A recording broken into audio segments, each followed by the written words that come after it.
आज सुबह तक भैया ये घर मेरे नाम पे ही था, लेकिन अब नहीं है, क्योंकि आज सुबह ही मैंने ये घर प्रीति भाभी के नाम कर दिया।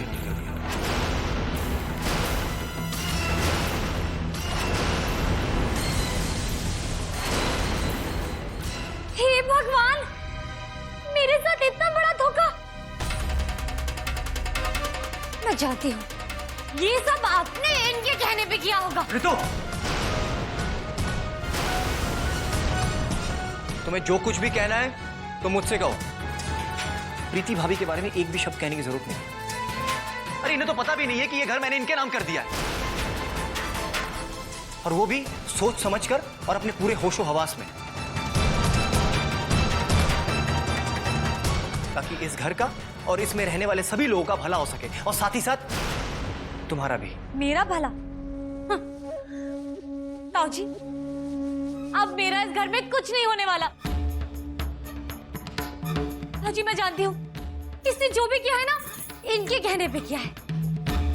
अरे बिटिया, गलत बात नहीं। हाँ, गलती जमाई जी की है तो इस बेचारी गाय को काहे कोस रही है? अरे जे तो अपने पति के वचन का मान रखे खातिर खुद ही यह घर तेरे नाम कर देगी।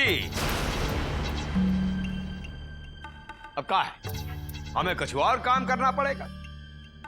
द्वारका को एक बार फिर से जाके कागज बनवाने पड़ेंगे। ठीक है, बनवा लेंगे, लेकिन एक बात सुन लीजिए, इस बार कोनो गड़बड़ ना है, इसी में सबकी भलाई हैगी। लेकिन इस बार अगर किसी ने हमार बिटिया का हक मारने की कोशिश की तो हम पूरे वृंदावन को आग लगा देंगे। कसम से।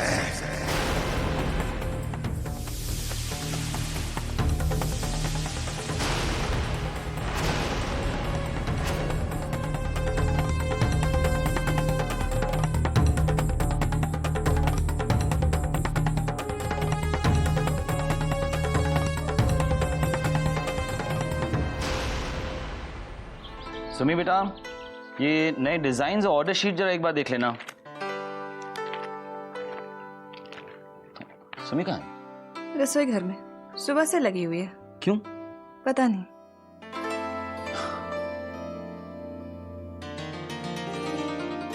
मम्मी जी, डैडी जी,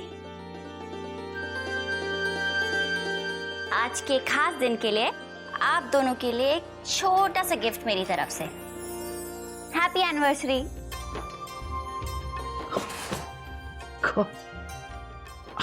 आज हमारी वेडिंग एनिवर्सरी। इतना बड़ा दिन मैं कैसे भूल सकता हूँ? कौन सी नई बात है? ओहो मम्मी जी, आइए बैठिए। अब जितने प्यार से मैंने एक केक बनाया है, आप लोग उतने ही प्यार से एक केक काटिए और आज का दिन सेलिब्रेट कीजिए। चलिए। ब्लो? हाँ, एक मिनट। On a count of 3। 1 2 3।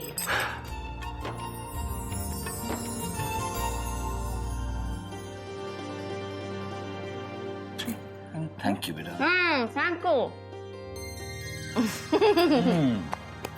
Thank you बेटा, थैंक यू फॉर एवरीथिंग। मैं भी आई।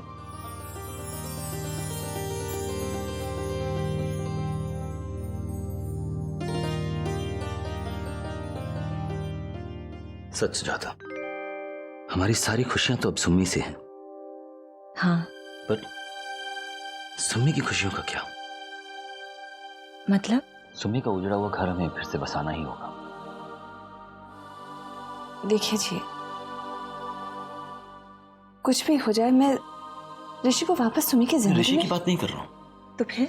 मैं तो बस इतना कह रहा हूं कि अगर हमने सुम्मी को अपनी बेटी माना है तो वक्त आ गया कि हम उसके लिए एक अच्छा सा लायक सा लड़का चुने और उसके हाथ पीले कर दें, ताकि वो अपनी बची हुई जिंदगी खुशी खुशी काट सके। बस ये ऋषि का मामला एक बार निपट जाए।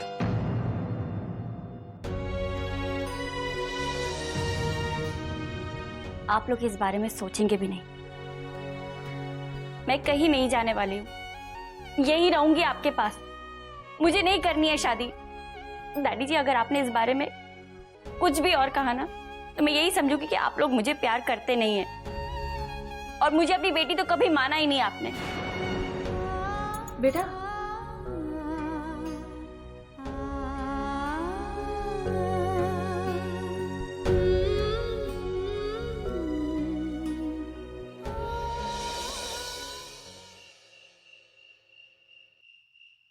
ऐसा क्यों किया नीरज तूने? क्या जरूरत थी ऐसा करने की? क्या जरूरत थी इस घर को प्रीति जी के नाम पर करने की? तुझे पता है ऐसा करके तूने क्या किया है? ऐसा करके तूने ऋतु की मन की असुरक्षा की भावना को और भी बढ़ा दिया है। अरे मैं जी जान से कोशिश कर रहा हूं कि कैसे भी करके ऋतु की मन की दुविधा को कम कर दूं, और तू बनती बात को बिगाड़ने पर तुला हुआ है। भैया, दूसरों की मन की बात रखकर कहीं शांति नहीं आती। आपको क्या लगता है ये ऋतु के ताऊ, उसके भैया, ये घर उसके भलाई के लिए उसके नाम लिखवाना चाहते हैं? बिल्कुल नहीं। वो ऋतु को एक मोहरे की तरह इस्तेमाल कर रहे हैं भैया। आप देख लेना भैया, जिस दिन हमने इस घर को उनके नाम पे कर दिया ना, उसके अगले ही दिन वो लोग ये घर बेच करके निकल लेंगे। और ये सच्चाई, अगर आपको यकीन नहीं आ रहा तो आप भाभी से पूछ लीजिए।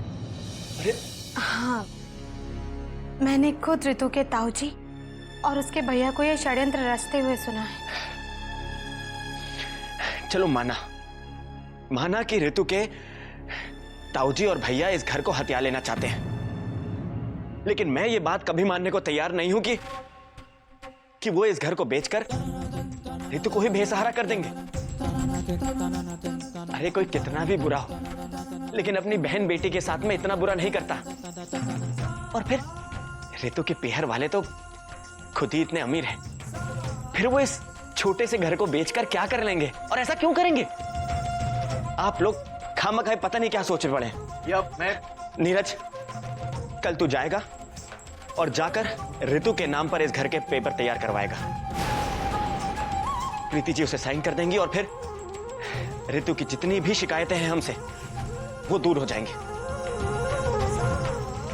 और फिर हम वैसे ही रहेंगे जैसा कि पहले रहते थे, जैसा मां चाहती थी, हिल मिलकर प्यार से।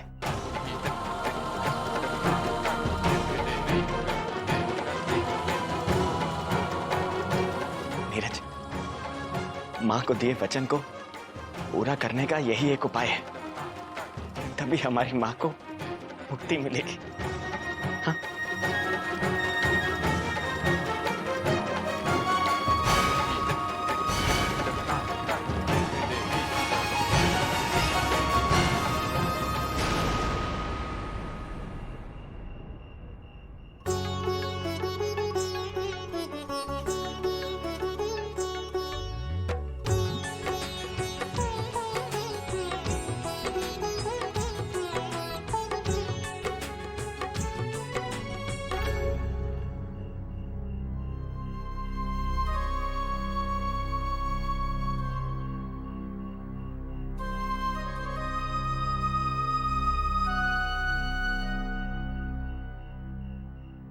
अगर हमने सुमी को अपनी बेटी माना है तो वक्त आ गया कि हम उसके लिए एक अच्छा सा लायक सा लड़का चुने और उसके हाथ पीले कर दें, ताकि वो अपनी बची हुई जिंदगी खुशी खुशी काट सके।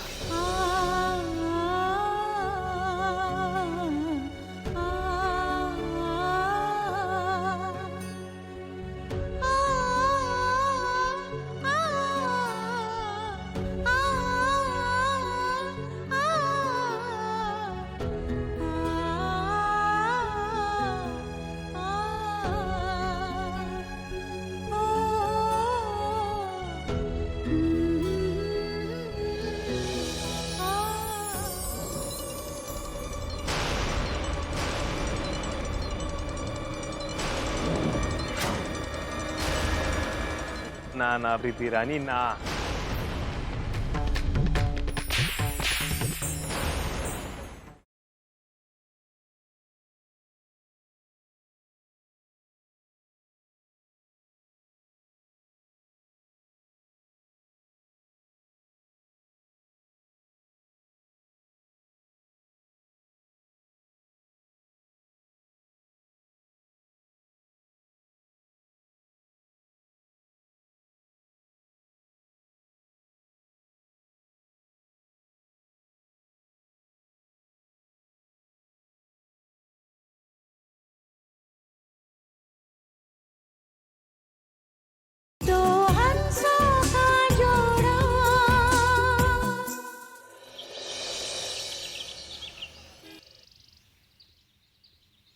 वाह वाह, मजा आ रहा है। अरे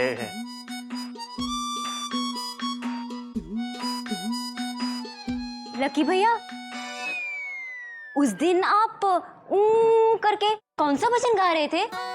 भजन और हम अच्छा अरे वो तो फिल्म का गाना था, हम गाकर सुनाते हैं। हे, रघुपति राघव राजा राम, राजा राम राजा राम, हे पतित पावन सीताराम, सीताराम सीताराम। कहा लकी भैया, आप तो अपनी भाभी को निपटी बॉटम समझते हैंगे। क्या गाना माँ, राम भगवान और सीता मैया का नाम हैगा, वो भजन नहीं तो और क्या आएगा? हाँ, का भजन हैगा। रघुपति राघव राजा राम, पतित पावन सीताराम, रघुपति राघव राजा राम, पतित पावन सीताराम, रघुपति राघव राजा राम। मूर्ख सुंदरी,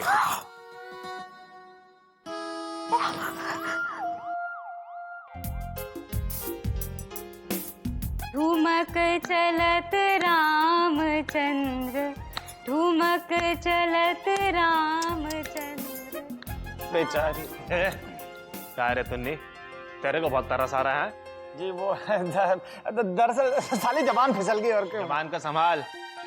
वैसे एक बात बताए, हमारे गज्जी भैया जैसे मुकद्दर का सिकंदर शायद इस दुनिया में कोई और होगा। हाँ, उन्हें तो जब चाहे एक नई हीरोइनी मिल जाती है। पता नहीं हमारी हीरोइनी कहाँ छुप कर बैठी है यार।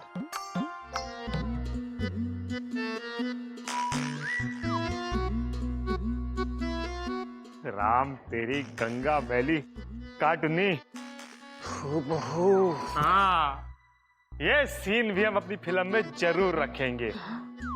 जब हीरो आएगा और उसका पैर साबुन की टिक्की पर पड़ने से फिसल कर हीरोइनी की भाव में जाके गिर पड़ेगा, तो कसम खा के कह रहे हैं प्रीति रानी, पानी में आग लग जाएगी, आग।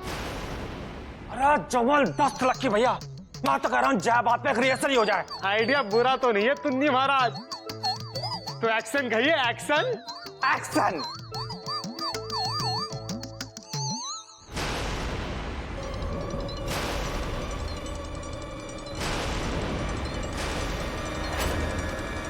ना ना प्रीति रानी ना, इस सीन में हीरोइनी उठ कर नहीं जाती, बल्कि अपने हीरो को ऐसे ऐसे अपनी भाव में भर लेती।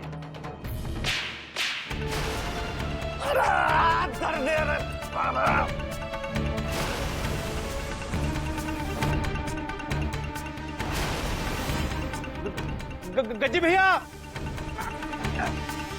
गज्जी भैया, गज्जी भैया। क्या हुआ चाचा जी? अरे रितु, तेरी जेठानी मेंटल पागल है का? क्यों? अरे मैं तो भरी बाल्टी उठाने में इनकी मदद करने आया था और इन्होंने मुझे खिंचा के राप्टा लगा दिया। क्या? इसने आप पे हाथ उठाया? हाँ। ताऊ जी, भैया, देखिए ना, यहाँ क्या हो रहा है? अरे हाय हाय काहे कर रही हैगी? कहाँ आग लग गई? ताऊ जी, ये है ना यहाँ आग लगाने के लिए। पहले तो मुझे मार मार के इस घर से बाहर निकाल दिया, और आज दोनों ने अनर्थी कर दिया। पता है क्या? अरे कहा क्या? इन्होंने लकी चाचा पे हाथ उठाया, थप्पड़ मारा।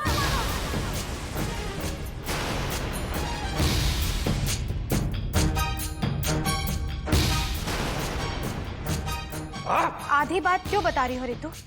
पहले ये तो पूछो अपने चाचा जी से कि इन्हें थप्पड़ मारने की नौबत ही क्यों आई। कुछ तो किया होगा ना उन्होंने, कुछ ऐसा कि छी। अच्छा, तो अब आप मेरे चाचा पे इल्जाम लगा रही हैं? भैया, आप देख रहे हैं ना, आप ही ने कहा था ना कि अगर किसी को इस घर में रहना है तो इस घर की मर्यादा का पालन करना होगा, और जो इस घर की मर्यादा का उल्लंघन करेगा उसे ये घर छोड़ के जाना होगा। तो फिर आप ही बताइए, ये जो हो रहा है वो क्या है? मर्यादा का पालन या फिर उल्लंघन? अरे इनके मन में हमारे लिए कोई रंजिश थी तो मुझे मार लेती, इन्हें मार लेती। हम छोटे हैं, एक बार को सह लेते। यूं इस तरह चाचा जी पे हाथ उठाना और शिकायत करने पे चाचा जी पे इतने गंदे गंदे इल्जाम लगाना। अब भैया आप भी इंसाफ कीजिए, आपके होते हुए इस घर में ऐसी बातें हो रही है और आप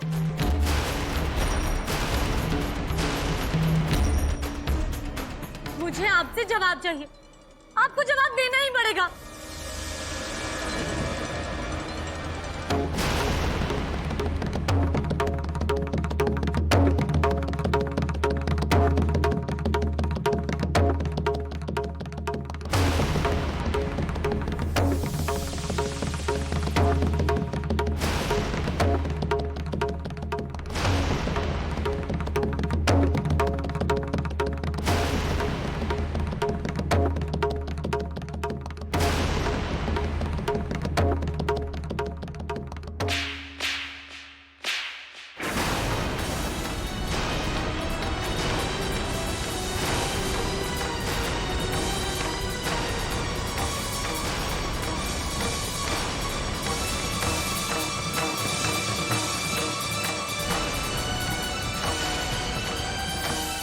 प्रीति जी बयान नहीं कर पाई, लेकिन मैं फिर भी समझ गया कि इन्हें थप्पड़ मारने पर मजबूर कर दिया होगा। अबे ओ, बस ताऊ जी।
ये है मेरा जवाब।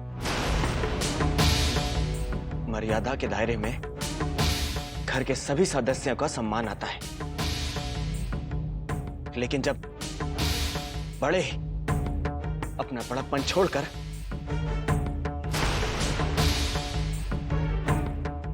घर की औरतों का सम्मान करना छोड़ दें, तो वो इज्जत के अधिकारी नहीं रह जाते।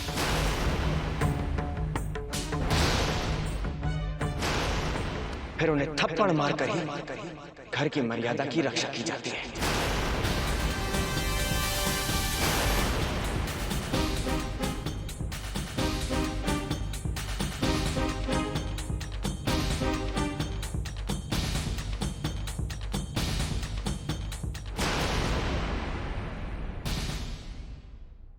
प्रीति जी बयान नहीं कर पाई, लेकिन मैं फिर भी समझ गया कि इन्हें थप्पड़ मारने पर मजबूर कर दिया होगा।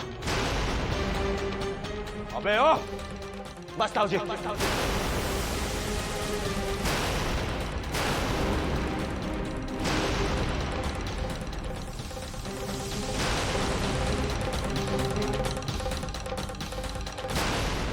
आप लोगों के इरादे और नियत के बारे में मुझे कोई गलतफहमी नहीं रह गई, इसलिए अब मैंने फैसला किया है कि ये घर रितु के नाम पर नहीं जाऊंगा।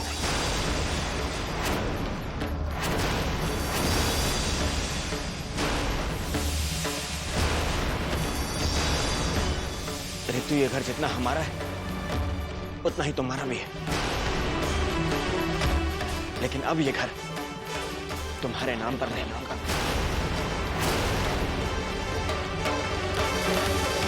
कभी नहीं।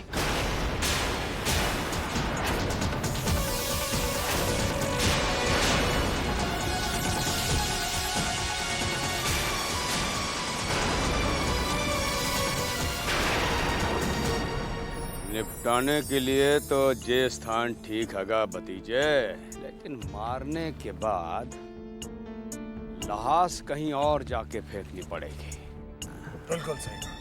तो बताओ कि करना क्या है और कैसे? करना ये है भतीजे के